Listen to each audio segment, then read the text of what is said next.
AP CM Chandrababu సోదరుడు నారా రామ్మూర్తి అంత్యక్రియలు ఇవాళ జరగనున్నాయి. ఇప్పటికే రామ్మూర్తి నాయుడు భౌతిక కాయం హైదరాబాద్ నుంచి నారావారిపల్లికు తరలించారు. ప్రత్యేక విమానంలో బేగంపేట ఎయిర్పోర్ట్ నుంచి రామ్మూర్తి భౌతిక కాయాన్ని స్వగ్రామానికి తీసుకువచ్చారు. మంత్రి నారా లోకేష్ దగ్గరుండి తన బాబాయి భౌతిక కాయాన్ని తరలించారు. కాసేపట్లో సీఎం చంద్రబాబు కూడా నారావారిపల్లికు చేరుకునున్నారు. సోదరుడి అంత్యక్రియల్లో పాల్గొనున్నారు. హైదరాబాద్ నుంచి ప్రత్యేక విమానంలో తిరుపతికి బయలుదేరిన సీఎం అక్కడి నుంచి రోడ్డు మార్గాన నారావారిపల్లికు వెళ్లనున్నారు. ఇక మరిన్ని వివరాలు అందించేందుకు మా ప్రతినిధి మురళి సిద్ధంగా ఉన్నారు. మురళి,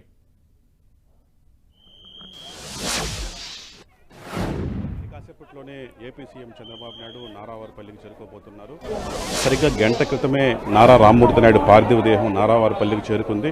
ఈ నేపథ్యంలో నారావారిపల్లి వద్ద పెద్ద ఎత్తున అంత్యక్రియల కోసం ఏర్పాట్లు పూర్తి చేశారు. ప్రస్తుతం మనం చూడొచ్చు, అంటే నారావారిపల్లి ముందర ఎన్టీఆర్ విగ్రహం సమీపంలో ప్రస్తుతం మనం ఉన్నాము. ఇంటి చుట్టూ కూడా పెద్ద సంఖ్యలో అంటే కార్యకర్తలు కొంతమంది రావడం జరిగింది. పార్టీ కూడా ఎక్కువ హడావుడి చేయొద్దని పిలిపించినట్టుంది. ఈ నేపథ్యంలో తక్కువ సంఖ్యలో పార్టీ నేతలు, ఎమ్మెల్యేలు, ముఖ్యమైన పార్టీ నేతలంతా కూడా బయటకు రావడం జరిగింది. ఆయన పార్థివ దేహం మాత్రం ఇంటి లోపల నారావారిపల్లిలో ఇంటి లోపల ఉంచి ఉన్నారు. చాలామంది ఎమ్మెల్యేలు, పార్టీ క్యాడర్ మాత్రమే ప్రస్తుతం లోపలికి వెళ్ళి ఆయన్ని చివరిసారి చూసేందుకు వెళుతూ ఉన్నారు. బయటంతా కూడా పార్టీ క్యాడరు, ముఖ్యమైన నాయకులు భారీగా వెయిట్ చేస్తున్నారు. తప్పనిసరిగా అంటే మరో 10-15 నిమిషాల వ్యవధిలోనే సీఎం చంద్రబాబు నాయుడు ఇక్కడికి చేరుకోబోతున్నారు. ఇక్కడి నుంచి పూర్తిగా ఆయన రామ్మూర్తి నాయుడు అంటే సోదరుడు అంత్యక్రియల్లో చంద్రబాబు నాయుడు పాల్గొనబోతున్నారు. సరిగ్గా 3:30 నుంచి 4:30 లోపే అంత్యక్రియలు పూర్తి చేసేందుకు ఏర్పాట్లు కొనసాగుతున్నాయి. మళ్ళీ 4:30 నుంచి 6 వరకు రావుకాలం ఉన్న నేపథ్యంలో రావుకాలం లోపలే ఈ మొత్తం కార్యక్రమాన్ని పూర్తి చేయాలని ప్రస్తుతం మనం చూడొచ్చు ఇంటి ముంగిట ఉన్న పరిసరాలు. లోపలైతే మీడియాని అంటే ఆయన పార్థివ దేహం వద్దకు మీడియాను అనుమతించలేదు. లోపల మాత్రం విజువల్స్ తీసుకొని మాత్రం మళ్ళీ బయటకు పంపించేస్తున్నారు. బయట అయితే పార్టీ నేతలు, ముఖ్యమైన కార్యకర్తలు, అట్లాగే ఎమ్మెల్యేలు, ఎమ్మెల్సీలు, ఇతర ముఖ్య నేతలు మాత్రమే ఇంటి లోపల ఆయన పార్థివ దేహం వద్ద ఉన్నారు. మరి సరిగ్గా మరో 15 నిమిషాల వ్యవధిలోనే చంద్రబాబు నాయుడు నారావారిపల్లికి చేరుకోబోతున్నారు. చాలామంది రామ్మూర్తి నాయుడుతో ఉన్న అనుబంధాన్ని గుర్తు చేసుకుంటూ ఉన్నారు. దాదాపు అంటే 94-99 సమయంలో ఆయన ఎమ్మెల్యేగా ఉన్నారు. ఇక్కడ ఈ ప్రాంతంలో యువతకి ఆయన చాలా చేరువయ్యారు. ఇక్కడ కబడ్డీ పోటీలు నిర్వహించేవారు. దాదాపు 5 ఏళ్ల పాటు ఎమ్మెల్యేగా ఉన్న సమయంలో తనదైన శైలిలో ఆయన నాయకుడిగా రాణించారు.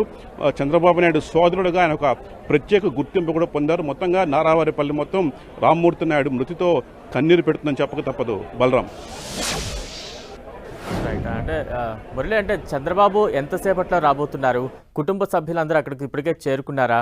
ఎటువంటి ఏర్పాట్లు చేపడుతూ ఉన్నారు? చంద్రబాబు నాయుడు సరిగ్గా 15 నిమిషాల క్రితమే రేణుగుంట విమానాశ్రయం చేరుకున్నారు. అటు నుంచి రోడ్డు మార్గాన ఆయన ఈ నారావారిపల్లికి పయనమయ్యారు. సరిగ్గా 10 నిమిషాల వ్యవధిలోనే నారా చంద్రబాబు నాయుడు ఈ ప్రాంతానికి చేరుకోబోతున్నారు. ఆ తర్వాత ఆయన్ని చివరిసారి అంటే చివరి రిచువల్స్ ఏదైతే ఉన్నాయో ఆ రిచువల్స్ అంతా కూడా పూర్తి చేసే కార్యక్రమం కొనసాగుతుంది. సరిగ్గా 3 గంటలకు అంటే 2:30-3 ప్రాంతంలో కీలకమైన అంత్యక్రియల ఘట్టం ప్రారంభం కాబోతోంది. ఇక్కడే నారావారిపల్లిలో తమ చంద్రబాబు నాయుడు సొంత స్థలంలో ఇప్పటికే తల్లిదండ్రులు ఎవరైతే ఉన్నారో ఖర్జూరపు నాయుడు, అమ్మన్నమ్మ, వారిద్దరు సమాధిలో ఉన్న సంగతి తెలిసిందే. సరిగ్గా ఆ సమాధిలో ఆనుకునే ఇవాళ నారా రామ్మూర్తి నాయుడు సమాధిని నిర్మించబోతున్నారు. ఆయనను పూర్తిగా ఇక్కడే దహనం చేయాలని ప్రాథమికంగా నిర్ణయం తీసుకున్నారు. దహనం చేసిన తర్వాత అక్కడే ఆ సమాధిని ఏర్పాటు చేయబోతున్నారు. మొత్తంగా ఈ కార్యక్రమం సరిగ్గా 2:30 నుంచి 4:30 వరకు అంటే 2 గంటల పాటు ఈ అంతిమ సంస్కార కార్యక్రమం కొనసాగబోతోంది. ఆదివారం నేపథ్యంలో 4:30 నుంచి 6 వరకు రావుకాలం నేపథ్యంలో రావుకాలం కంటే ముందుగానే అన్ని కార్యక్రమాలు కూడా పూర్తి చేయాలని ప్రాథమికంగా నిర్ణయం తీసుకున్నారు. ఈ నేపథ్యంలో నారావారిపల్లి కంటే చుట్టుపక్కల చాలా మంది పల్లెలకు రామ్మూర్తి నాయుడు అత్యంత సుపరిచితుడు. అయితే సరిగ్గా గడిచిన 10 ఏళ్లుగా ఆయన కొంత అనారోగ్యం బారిన పడ్డారు, కొంత అల్జీమర్స్కు గురయ్యారు.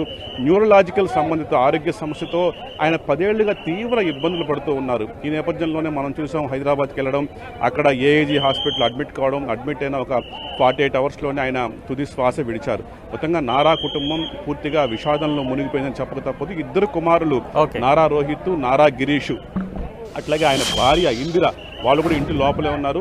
మొత్తంగా ఆ కుటుంబం అంతా కూడా ఒక విషాదంలో ఉంది. సరిగ్గా 2 గంటల తర్వాత ఏదైతే అంత్యక్రియల కార్యక్రమం, కీలకమైన అంత్యక్రియల కార్యక్రమం ప్రారంభం కాబోతుంది. 4:30 లోపే ఈ మొత్తం కార్యక్రమం ముగించబోతున్నారు. సరిగ్గా మరో 10 నిమిషాల వ్యవధిలోనే చంద్రబాబు నాయుడు నారావారిపల్లికి చేరుకోబోతున్నారు. Balaram, right, thank you Murali.